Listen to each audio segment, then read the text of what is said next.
سوال نمبر 21، کیا cannabis capsule بھی ایک سپلیمنٹ کے طور پر استعمال ہوتے ہیں؟ جناب آپ نے میری دکھتی رگ پہ ہاتھ رکھ دیا. میں تو سپلیمنٹس کے بہت خلاف ہوں.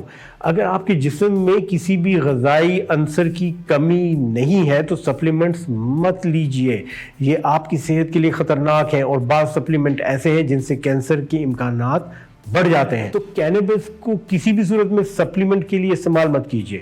یہ سچ ہے کہ آپ کے جسم کے اندر ایسے ریسپٹر ہیں جو کینابس کو اٹیچ کرتے ہیں، اور اس کی وجہ یہ کہ آپ کا جسم ایک چلتی پھرتی کینابس کی فیکٹری ہے. آپ کے جسم کے اندر ایسے کیمیائی اجزاء بنتے ہیں جو کینابس سے ملتے جلتے ہیں اور وہ آپ کو ذہنی سکون فراہم کرتے ہیں. ان میں ایک مثال ایننڈامائڈ کی ہے جو سٹریس کی صورت میں، پریشانی کی صورت میں جسم کے اندر پیدا ہوتا ہے. لیکن آپ کو اس کی سپلیمنٹیشن کے بجائے کوشش یہ کرنی چاہیے کہ آپ کے جسم کی کیمیکل بنانے کی استعداد بہتر ہو جائے.